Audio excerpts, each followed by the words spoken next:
Donc voilà, le logo, si je le mets sur une photo dans InDesign ou si je l'utilise dans n'importe où, Photoshop ou ailleurs, il y aura du texte noir avec un contour blanc. Et c'est pas du tout ce que je veux. Moi, je voulais que le logo, quand on l'utilise, il ressemble à, et là je vais masquer le damier de transparence, il ressemble à ça, quoi. Bon, ça c'est bien, mais évidemment, avec les contours, c'est pourri. Donc, comment faire? Eh bien, il y a des solutions difficiles et il y en a une facile. Voilà la solution facile. Vous avez affaire à du texte. On va le pixeliser, c'est-à-dire qu'on va le transformer en une image. Les deux mots ici vont être transformés en une image. On les sélectionne tous les deux et on va dans le menu Objet, pixeliser. Évidemment, on peut faire des clics droits, etc. Ça, je n'en parle même pas. Tant que vous arrivez jusqu'à la pixelisation. Donc on va transformer ça en pixels.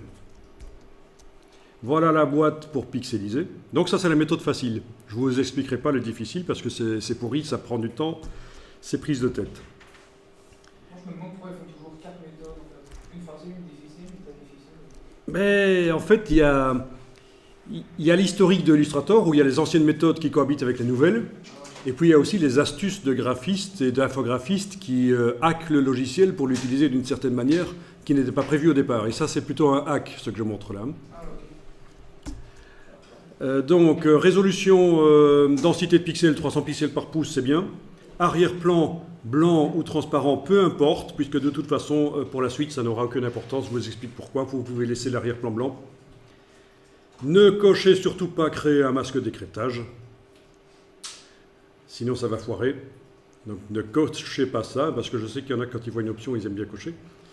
Alors, vous cliquez sur OK.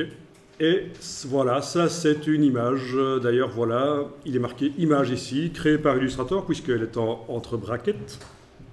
Bracket, pas braguette. Voilà. Et si on zoome, on voit des pixels. C'est flou. Normalement, des vecteurs, quand on zoome, ça reste net. Ben là, non, c'est des pixels. C'est une image pixel.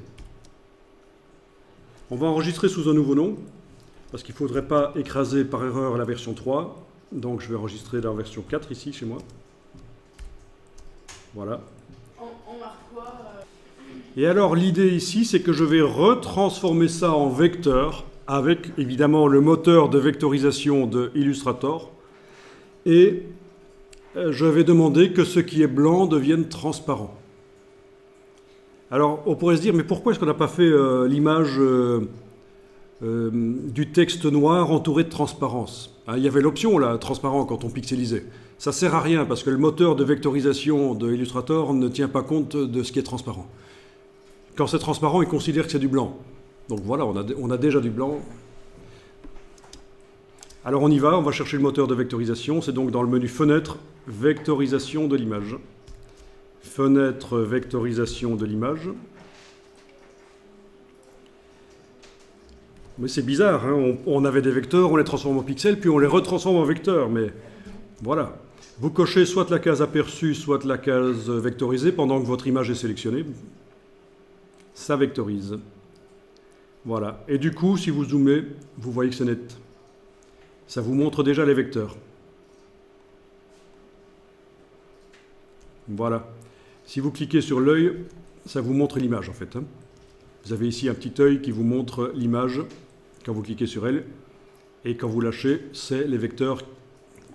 Oui, alors il y a des choses qui changent ici. Il faut peut-être aller dans les paramètres avancés, jouer sur les curseurs pour que les angles restent des angles, si c'est important pour vous. Parce que c'est vrai qu'il y a ici une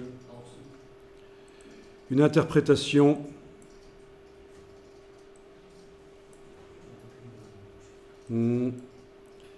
angle, bruit, ça, il faut jouer un peu là-dessus. C'est vrai que ça modifie un peu le dessin. Je vous le concède.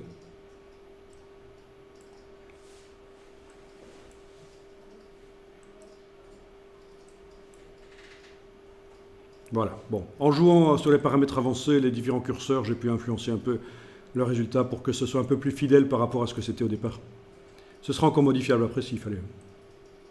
Bon, si, de toute façon, si c'est pas assez précis, il suffit d'agrandir les vecteurs avant de pixeliser. Donc ça fera une image avec plus de pixels et la vectorisation sera plus précise. Hein. Voilà. Mais bon, moi ça me convient comme ça. Et alors, important dans les paramètres avancés, vous avez une option ici qui s'appelle « Ignorer le blanc ».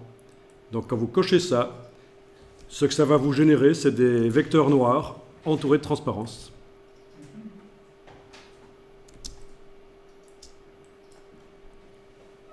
Voilà. Le panneau vectorisation est dynamique, ça veut dire qu'on peut retourner autant de fois qu'on veut. Et ce qu'on a ici, c'est plus une image. Dans la palette des calques, on voit que c'est une vectorisation dynamique, modifiable. Je peux retourner autant de fois que je veux dans le panneau vectorisation pour aller modifier les choses.